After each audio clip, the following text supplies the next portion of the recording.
Extending research-based advocacy to all Nigerians forms a critical part of the NESG mandate. At different times, the NESG conducts research-based advocacy by employing public education and community mobilization strategies. The diversification of this economy is very, very important. Research-based advocacy allows for social voice, prioritization, and bringing different actors together for dialogue towards sustainable and inclusive development in our country. Welcome to NESG Radio.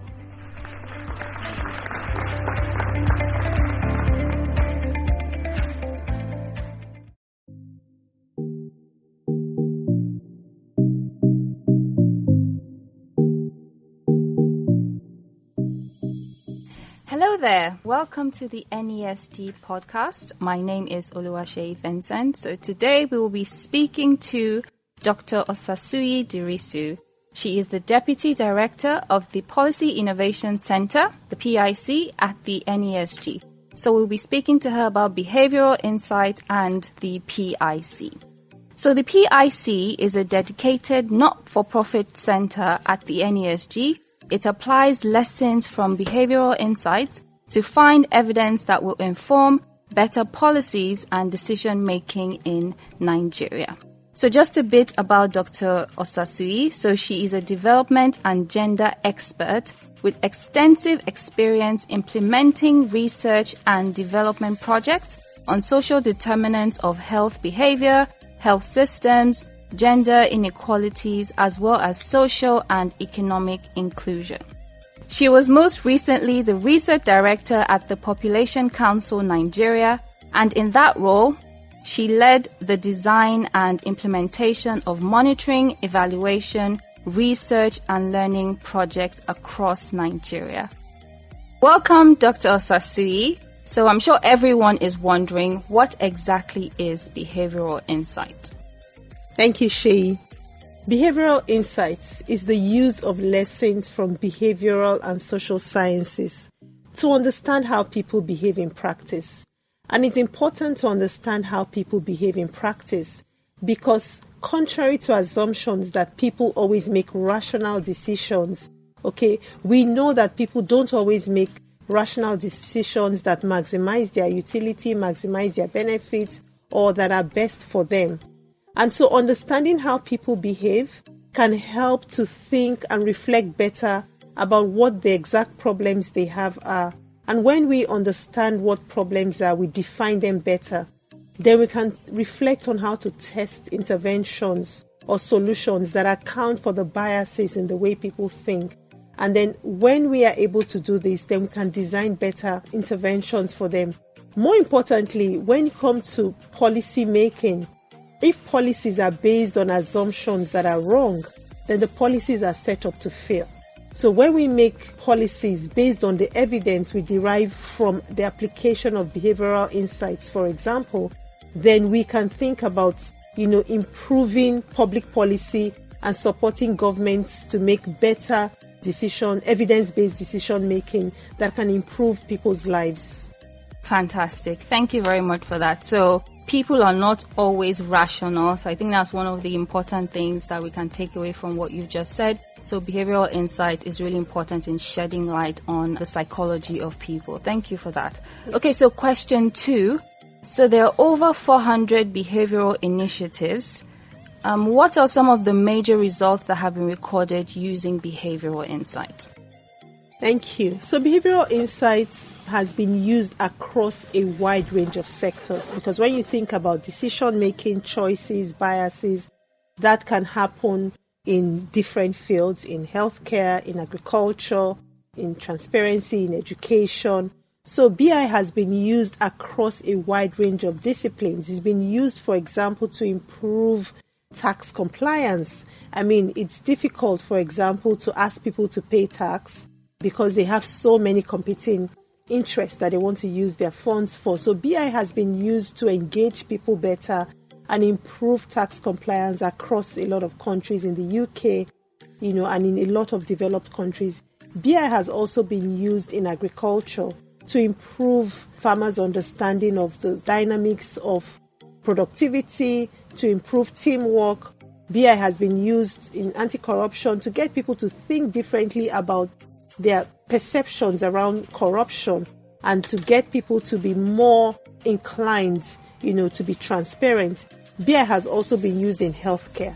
I mean, during the COVID pandemic across the globe, even including Nigeria, there were a lot of BI programs that were used to improve compliance to COVID-19 protocols by helping people to think better about why they needed to be part of the move to end the pandemic. So BI has a real wide application, and I must say at this point that although it's been fragmented, BI has also been used within Nigeria in the past decade, although this was driven mainly by external organizations, international development organizations coming to implement programs in Nigeria. And I think that's the beauty of now having the PIC institutionalized to drive BI in Nigeria. Fantastic. Thank you very much for that. So it has a wide range of applications. So next question. So can you shed some light on why BI is relevant in the Nigerian policy or program environment? Yes, coming to Nigeria. First of all, Nigeria is an ethnically diverse country. Cultures, religion, different things. We have like an increasing youth population.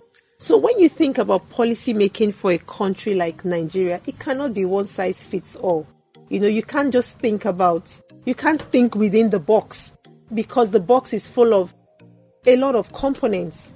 And so how do you make policies, that account for the context, the diverse context, northern, southern Nigeria, southeastern, south. And so that's where the application begins, to ensure that government makes policies that are relevant and that are contextually relevant and that works. It is important to drive evidence of what would work in which context. And that's where BI comes in. So BI gives us that opportunity to test interventions, to get a better understanding of how problems should be defined. Sometimes, you think around corruption or you think around, women inclusion, for example, in agriculture. And everyone in the room has like 50 to 100 reasons why there's corruption in Nigeria and 50 to 100 reasons why there are a lot of, issues with including women, for example, in agriculture. Some are normative, some are due to cultural beliefs, So how do we begin to shape the evidence that would ensure, because we also have limited resources. So the application of BI, is to think around the context, drive the evidence that makes decision making easier for lawmakers because we have considered the context, we know what would work, and we're not borrowing, for example, something from another country that is contextually different from Nigeria. So once we think around adopting BI within the Nigerian environment, we can drive and shape public policy better. Great. So before the recent launch of the PIC at the 27th Nigerian Economic Summit, NES 27, there was an Interim Policy Innovation Unit. Could you highlight some of the major achievements of this interim unit? Thank you. So the interim unit was funded by the Bill and Melinda Gates Foundation and also driven by Rockefeller Philanthropy Advisors. And the key reason why that interim PIU was set up was to demonstrate a proof of concept for the application of behavioral insights in Nigeria. And so the interim PIU partnered with the Nigerian Social Investment Office to improve the success of some of the programs that the NSIO was running at that time. So, for example, we had the cash transfer program, and the interim PIU tested interventions about how to improve savings, because it's not just enough to transfer funds to people. You want them to improve savings and then consequently improve their livelihood. So one of the programs was the cash transfer programs, and the interim PIU tested interventions, tested programs that would help to improve savings. There was also the program around nutrition, homegrown school feeding program. And so the interim PIU also supported how to improve, the outcomes for the cooks and for the beneficiaries of that program. And there was also the Empower project. And part of what the interim PIU did, for the Empower project was also to improve savings, but also entrepreneurial planning among beneficiaries. So findings from the interventions that were tested by the Interim PIU supported improvement of the programs that the NSIO was running at that time, and also consequently to improve outcomes and sustainability. Great. Thank you very much, Dr. Osasui. Okay, so the PIC recently concluded 2 design workshops in Abuja focused on behavioral insight for transparency and development. What were the outcomes and what are the implications for stakeholders in Nigeria's public and private sectors? So the PIC is new, and one of the things that we're trying to do is gauge, first of all, an understanding of BI, and then try to understand where the gaps are. So we started these design workshops in December to systematically document where the gaps are, both in design, implementation, monitoring and evaluation, and sustainability of programs across different sectors.